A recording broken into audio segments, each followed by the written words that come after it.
What's up, everybody? Live, later than we wanted, but technical difficulties. We couldn't get it to work. Scott and I were on the phone doing everything we could to figure out how to get the camera to turn on, and somehow we just got this weird glitch we've never seen before on StreamYard.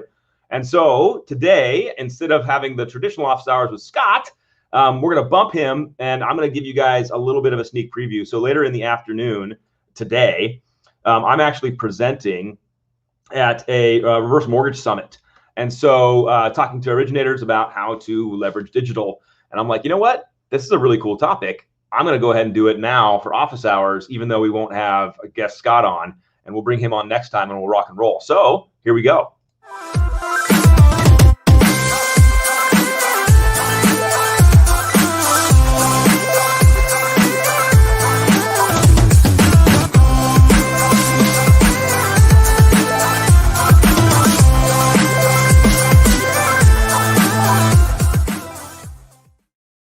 And by the way, if look at this guy coming in a left field. Scott, talk to me, buddy. How about so now I've got the phone, and so it's gonna be a little beefy because I've got to figure out where I'm gonna. I don't know if I'm gonna sit and hold the phone for 30 minutes, but hey, yeah, I just totally shut down the whole thing. Megan's walking in, she's like, "What's going on?" I'm like, "It's not working! I can't believe it." And so everybody stuff and hit it. And like my face appears and you appeared. I'm like, all right, well, let's go for it. Dude, I appreciate you, man. So you guys, we were scrambling before because StreamYard was having this weird glitch we've never seen before and couldn't get Scott's video to work. So we were just like, I don't know, trying the phone, that didn't work. So I was going to roll on a presentation I'm doing this afternoon, but instead we're going to pull this off. So awesome. If you're joining us right now live, throw in a comment, let us know you're here, let us know you're watching, where you're from. Scott, you're up in beautiful Oregon, aren't you? Huh? Are you up in Oregon, right? Yeah, Bend, Oregon. Dude, awesome. How's the weather? Well, let's see here. So right now we have classic Bend weather. I'm looking out the window, and you've got some sunshine with some snow at the same time. So that's good. All good, dude. So Scott, do everybody a favor. I know you from social media. You did the crazy 100 videos thing because you're a maniac like me. But like, give everybody your background. You're U.S. Bank sales manager for U.S. Bank. Give everyone your story a little bit. Well, let's see. I jumped into the crazy world of mortgages 18 years ago. Before that, I was a golf professional. So my daughter was born, and I made a decision right then and there I didn't want to travel back and forth. Said, okay, what do I want to do? And had a few people that were talking to me and said, well, you really should get into real estate. You can be a realtor, or you can go on the mortgage end, and math and numbers and all that stuff was fun for me. So I chose mortgages, and 18 years later, I'm still doing it and love it, and enjoy helping people get into homes and good stuff there. So been with U.S. Bank as their sales manager, totally new for me, because for 18 years, I joke, and I was self-gen, so never worked for a bank, and I went to the dark side, and apparently I no longer love baby. Well, dude, so you have a lot of things we want to talk about today and collaborate on. First, before we do on any of that stuff, how was the 100 videos in 100 days for you, man? What was that like for you? Honestly, yeah, scary. It was, because it's funny. In talking to some people, like I got 7 days into it, and I started getting some messages from a couple of my close friends, and they were like, dude, we're really stoked that you're doing this, because I know how far out the window this is for you. This is so far outside your comfort zone, it's not even funny. And I'm like, yes, it is. Thank you. They're like, just keep it up. Super proud of you. And so, yeah, cranked through it. And it was, I'm not going to lie, there were times at, 11:55, the day that I needed to do one, that we punched it out. And, a couple times I woke up and like, oh, God, did I do my video? Oh, I got to get up and we'll do one.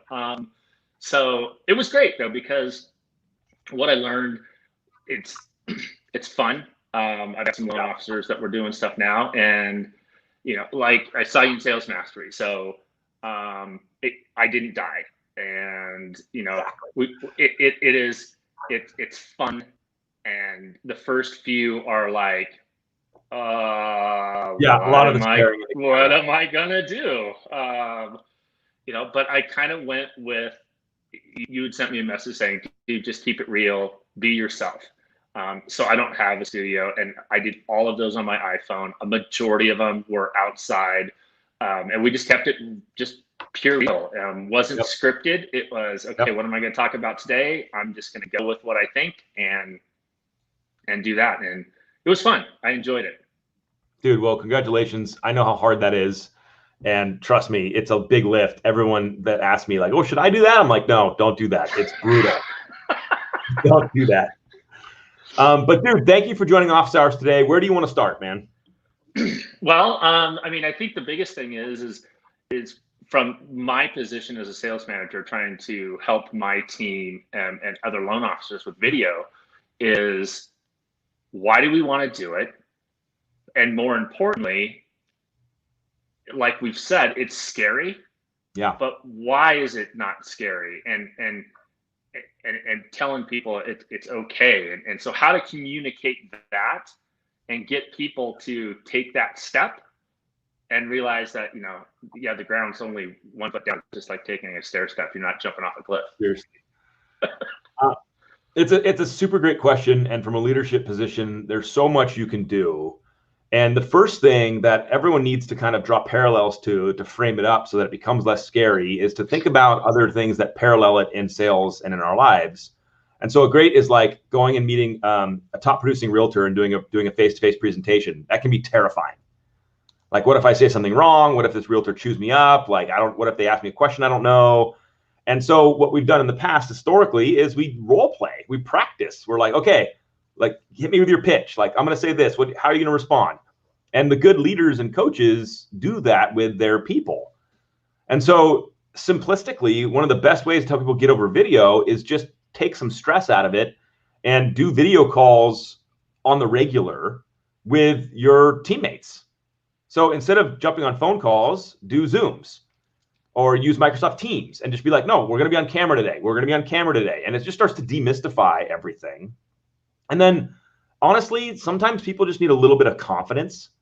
And one of the best ways to help people get confidence is to kind of give them the tips and tricks that will help them show up better. So like, hey, lighting, camera angle, position of microphone, and just kind of equipping people to be like, this will help you show up better.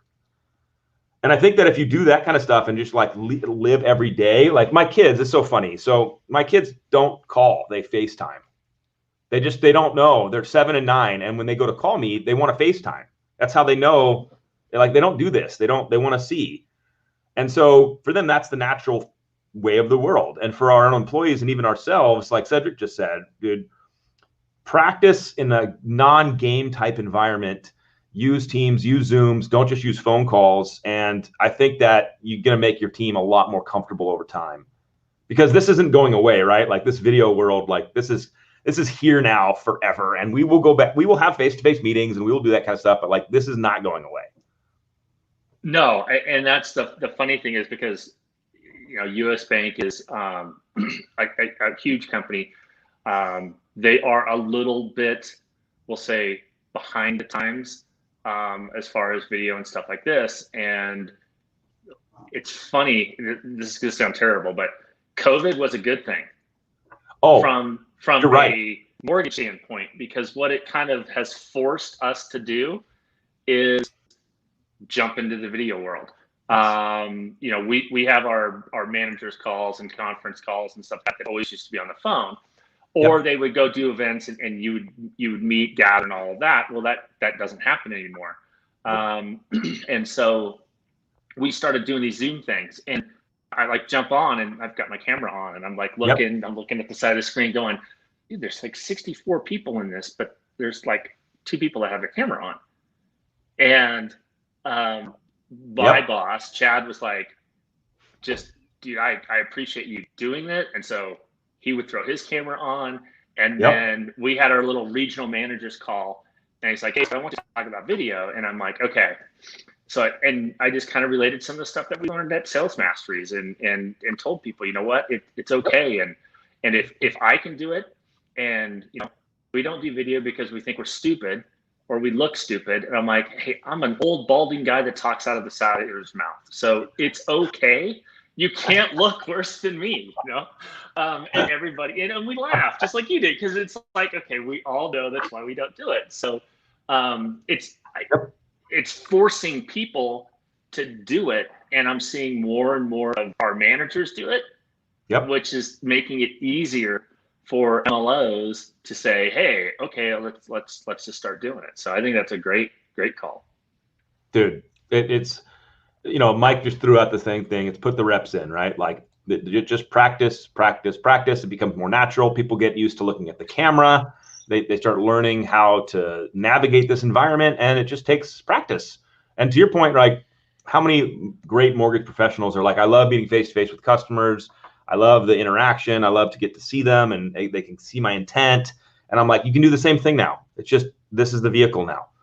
And man, it's interesting. And this is a whole other topic, but it's interesting watching corporate dynamics deal with this new world of just like camera on, camera off. Can you hear people? I mean, it's, how terrible is it when you're on these big calls when you can't hear someone or see someone and it's all garbled? And I'm like, man, your message isn't even getting through. Like, I can't even hear you. And it's changing. It's changing everything. Yeah, and that's one of the things that we're dealing with, that I'm kind of, I guess, pushing the envelope a little bit of, as far as talking about, turn your camera on. It's like, why would we be in a 30-minute or a 45-minute conference call and we don't have a camera on? Well, I guarantee you, I know what they're doing. They're not listening. Yes. No. And it's respect. Yeah, it's respect. Like, if you were in a meeting, you would be attentive. You wouldn't be staring at your phone. You'd be paying attention to the. But camera off, and on mute. It's like, you're just gonna disrespect me like that. Like, you're just gonna do me like that. Like, that's terrible. But I get it, dude. It's a great question, and I think the way forward is through it, just one video at a time. Yeah, just do 100 days of it, and you'll be good with it. Oh, jeez, no. But I like your comment, and I want to reiterate it for everybody. If you're in a leadership position, it's like when you host your one-on-ones, when you host your connect calls with your team, just make it all video, and just watch. And just like, why are we FaceTiming instead of just, why are we doing a Zoom instead of just a call? It's like, because we're putting the reps in. I'm just tricking you, like that, forcing you to get on camera. No, that's a great call. All right, what else, my man? This kind of goes to what we're dealing with right now. I mean, we kind of went with the fly, and I've got a phone in my hand, but equipment. I've got one officer that's dove into it. He was really hesitant, and now we're doing a weekly video as far as a construction series and stuff like that. And he's like way more technical than I am. And he's like, okay, well, how do I do this? How do I do this? What kind of service do I use to add effects, and what kind of camera and what kind of mic? And I'm like, dude, you're talking to a guy that did 100 days of 100 videos with an iPhone in his left hand. Let me find out. So yeah, I mean, and how important is it? Because I think that's part of the hangups as well, is people think, and Josh was a great example. At first, he's like, oh, I need the perfect camera, and I need the perfect background. And what do I put in the back? And what I need the green. I'm like, no, it's okay. But as you start doing some of these things and you want to become more serious, like you want to put better content on, and you're going to stream it on your YouTube channel, or you're going to do stuff like this, you need equipment, and you need a little bit better than just an iPhone in your left hand. So I like to draw a parallel again and think of it as a nice, like, business suit. So like, if you're going to go to a really important meeting, and this is super male oriented because that's on my brain, I'm a little thinker, but you're going to go to a nice meeting, you're going to put on a nice suit. And so when we equate gear and equipment to suit, we start to understand how to view it. And so I would say that an iPhone positioned correctly is a total, like, business casual passing attire, right? Like, you look good. No wonder good. I do that. Yeah, you look good. As long as it's got light and people can see you and the audio is going to be fine, it's super passing, right? You're in the game. Now you want to wear a nice suit, like not necessarily custom yet, but you want to go up a level. Then you start talking about this Yeti mic, right? You can see that I sound different with the Yeti mic. And then you start talking about like a Logitech 1080, camera that's set up and better lighting. And now I'm looking pretty good. I'm looking and sound pretty good. And then up from there is like the custom suit, which is an actual camera, like a Canon, like a $400 camera, right? That's expensive, with like a $400 lens. And then I'm not using that today because I'm moving, but normally I went to YouTube to learn how to do it. Like, how do I set the lens, and what features do I do? And by the way, I mean, I hate to just remove excuses from everybody, but all of human knowledge is on YouTube. So like YouTube, how do I set up my camera, Canon M50? And they're like, well, do this and set this setting. And you're like, you just copy it. Like, it's not that hard. But then you get like studio lights, then you get like a mixing board and a $400 microphone, and now you're in the nice custom suit. And so again, when those three people walk into a room for a meeting, you've got business casual, suit, custom suit. All those things send a message. And they send a message to whoever's viewing it or consuming it at different levels. And then you've got the guy who's in the clown suit. And I don't mean that like he went too far. Like the custom suit's too much. Have you seen those suits? You know what I'm talking about? Like the collars are all different. It's got custom embroidery, and you're like, bro, you're too deep.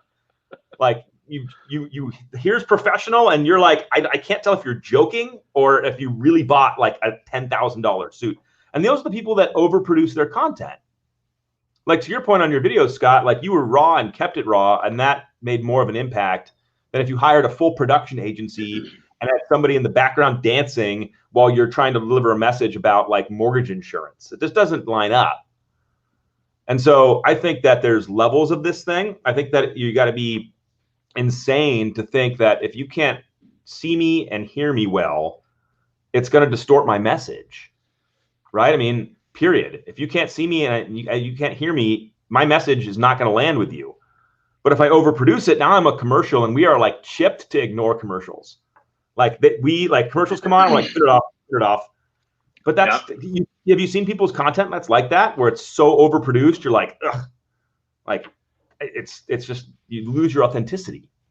Yeah, no, I love that, because it gives us levels, and it also kind of fits on what kind of message are you trying to do. For me, I'm not going to jump into the $10,000 suit right off the bat. It's not me. I mean, doing this was the huge step. So, allowing people to understand that it is a process. I love the analogy of, the business casual, the nice golf shirt. Now you step into a suit, and it really depends on that person's personality too. I think that's a great fit. 100% right. And so what everyone just has to understand is there's a baseline. Like, I have to be able to look and see and hear you. After that, it's just a different level of who you are as a person. What is this? You'll find, and I've found some of my most consumed content, my most popular stuff is literally like the raw iPhone, saying it how it is type of a message. And people are like connecting into that versus a studio and a big hoopla. And people are like, this is lame. It's also why I like live videos more than post-produced. I think post-produced has a place for sure in the content strategy. But like right now we're live, and like we were blowing it. We couldn't get technology to work. And like I started ranting about how I'm going to do something else. And then you were on, and now we're pivoting. And people that are watching us and hanging out with us are like, oh, this is happening right now. And there's more connection. Yeah. Because they get to experience us, struggling through technology, and that's real.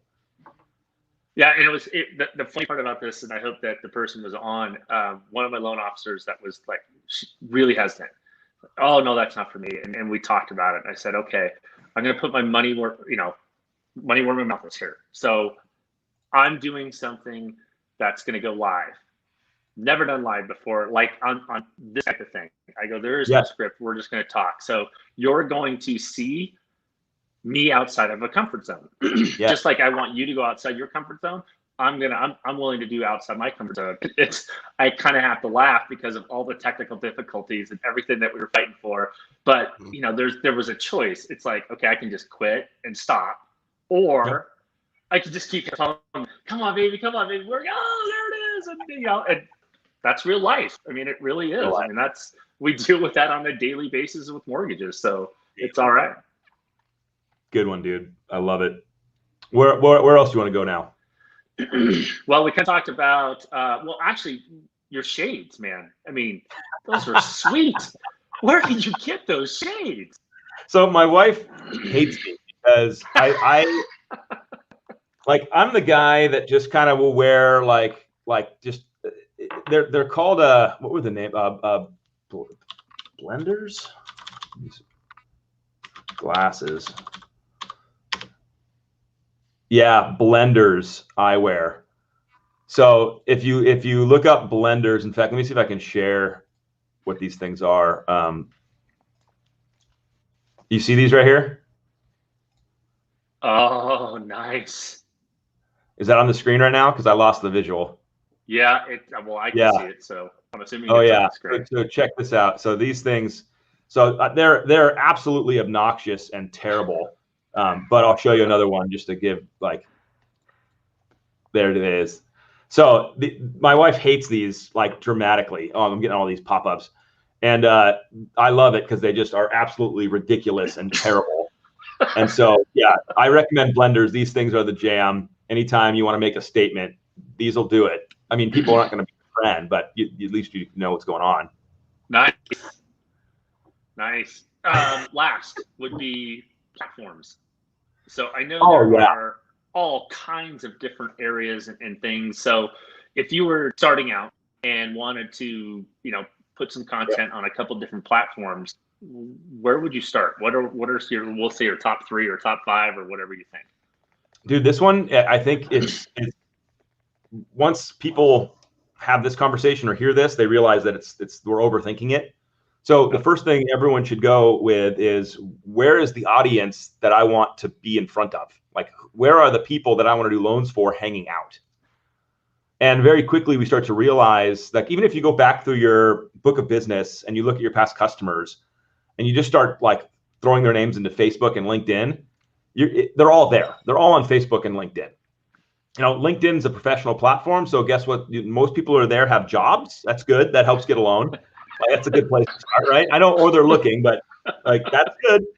And then, Facebook's become a megalith platform, multi-generational platform. There's grandmas on there. And I know like the young guys and gals are jumping into TikTok and they're way more heavy into Instagram, and there's great audiences there. But I think like, if you're talking, where do I start? I go, it's a no-brainer. Facebook and LinkedIn are where your people are. It's also where your realtors are, for sure. And all the local business owners are there for sure on those platforms because they're marketing their business. So it's like your community is there.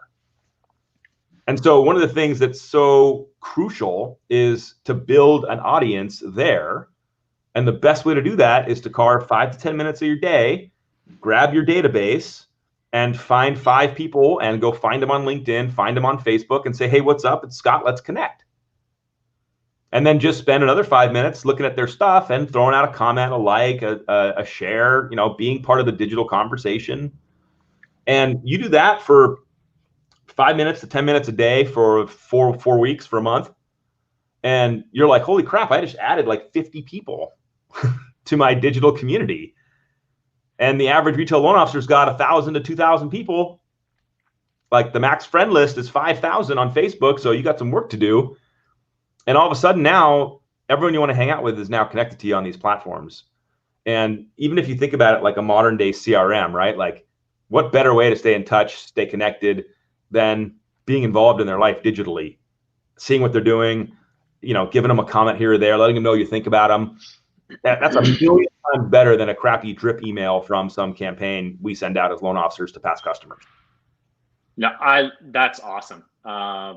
Because I can just use some of the stuff that I relate to with, I'm working with the loan officers now is the CRM doing some of that stuff, but I said, you gotta be relevant. And so reach out to them in a way that makes sense. Not just it's not a drip email. I mean, like you said, advertising, click, it's just like swipe right, swipe left. I'm not dealing with this. No. And I think that's great, being able to go into your database and add them to LinkedIn, add them to Facebook, and they're going to see you. which Yep. is what we want. Right. And by the way, nothing that I just said has to do with anybody making videos. Like I didn't say go make videos. I said go find people from your database, from your community, find them on Facebook, find them on LinkedIn, and make a habit of checking in with your digital community and being a part of it. You know, otherwise, Scott, you're invisible. So Yeah. if you're not where the people are, they're not going to see you.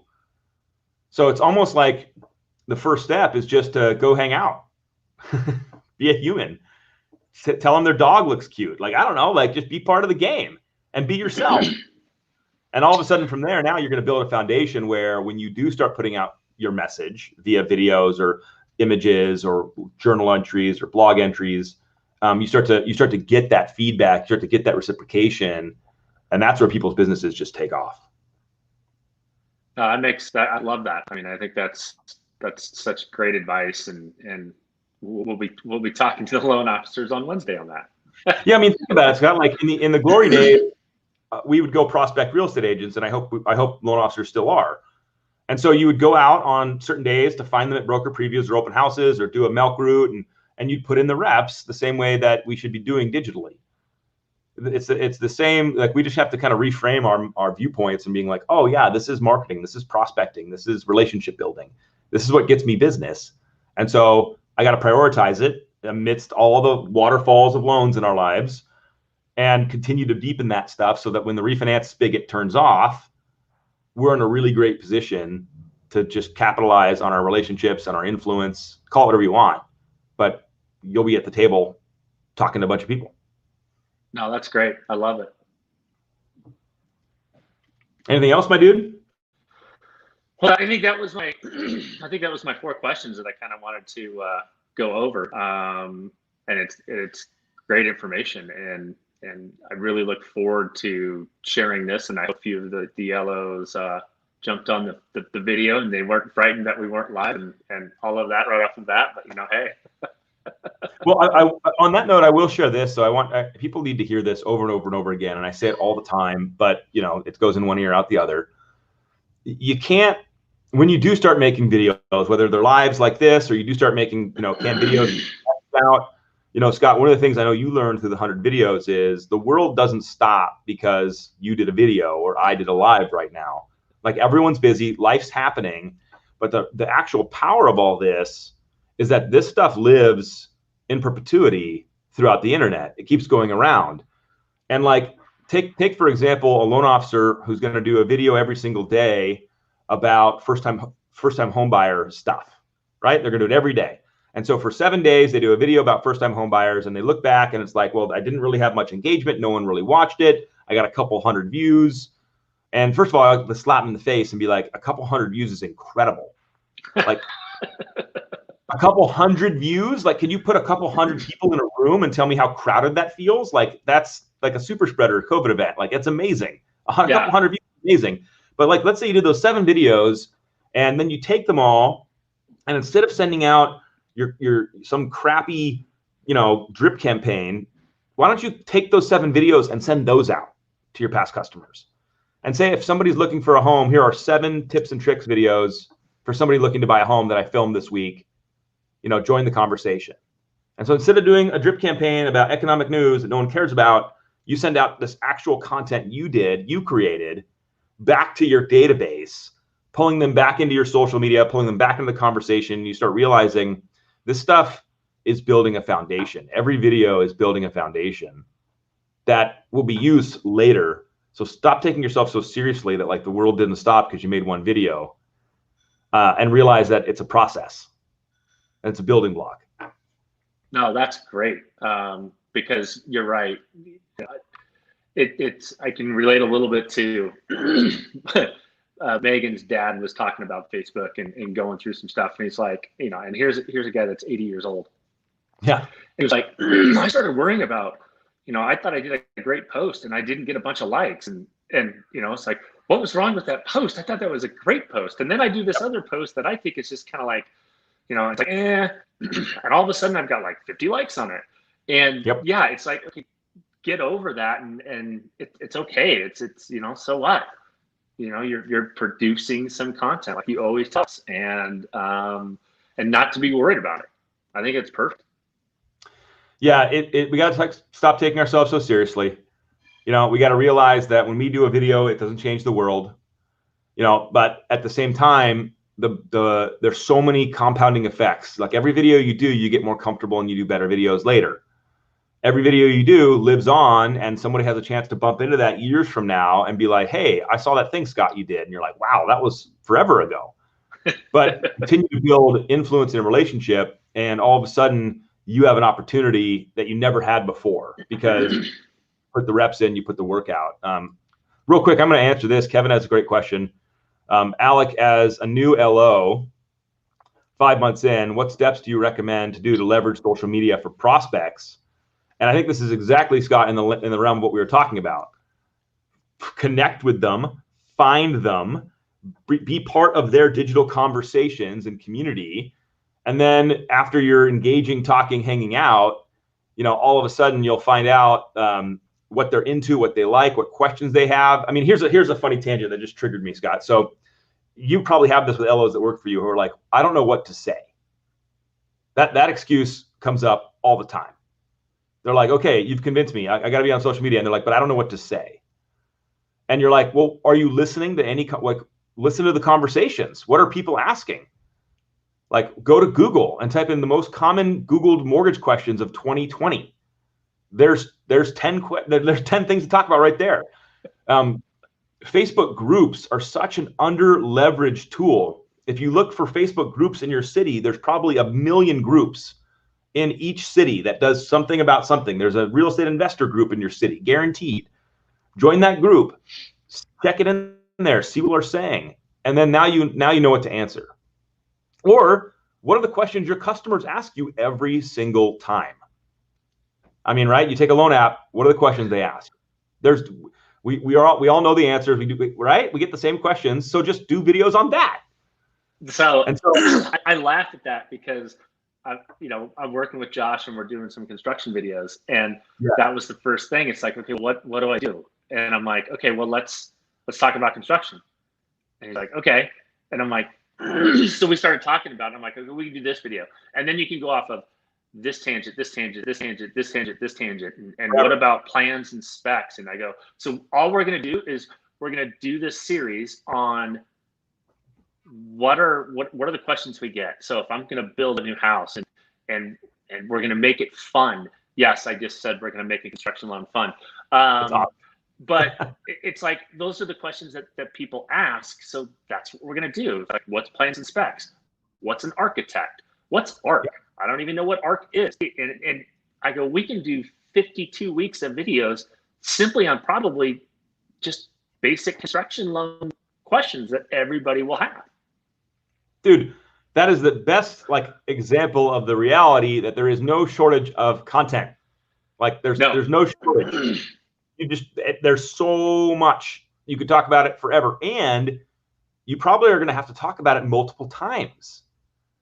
Like, again, just because we're live right now doesn't mean everybody heard what I just said. And so trust me, I'm going to be having this conversation again with somebody else, because they're going to be like, so what should I post about? And be like, I mean, but that's just part of the game. Like that's why we have jobs. That's why every time you talk to customers, you have to explain the same thing over again, don't you? And you're like, didn't you explain it again? And it's crazy. Sometimes our realtor partners, you're like, how many times do I have to explain to you how the process works? I've worked with you for 10 years, and I'm still explaining to you how the process works. What do you mean there's programs that you don't require down payment? I thought you needed 2% down. Like, we closed one last month together. Did you remember? Oh, dude, well, this is fun, man. Anything else? Are we good? No, dude, I appreciate it, and thanks for grinding away and trying to make this happen. It's awesome. So Scott, let's do this. Let's end on this. What would you tell somebody who comes to you and says, I think I'm ready to do 100 videos in 100 days? What do you tell them? Do it. Seriously. I know you're like, dude, that's crazy. And you're right. It is crazy. But what I would say is this. What you're going to do is you're going to challenge yourself like you've never been challenged before. And the only way that we can find where we're at and how good we can be is you got to push the envelope. So you're talking, this is a person that never did video. And I did a couple with one of my ex-coworkers. You know, we'd have fun with it, but we weren't consistent with it, which is what you preach all the time. You got to be consistent. So I was like, screw it. I'm doing it. I'm going to jump off the cliff, and I'm going to do 100 days of straight videos. And so what it did is it forced me to be consistent, which I think it's awesome. So if someone says, yeah, you know, I think I'm ready for it, I would say, do it. And you know what? If you go 42 days and you miss one, you didn't fail.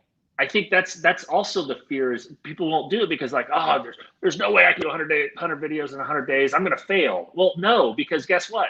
You're doing none right now. So even if you did 4 straight days of videos, that's better than you were. So push yourself, find out. Dude, I love it. I would tell everyone to run away, but I love that you told me something. Scott, we pulled it off today, dude. I appreciate you. Man. For everybody that commented and hung out with us today, thanks for spending a little of your time with us. And if you're watching this in the future, hit me up with a hashtag bypassed. Let me know you're here, spend a little time with us.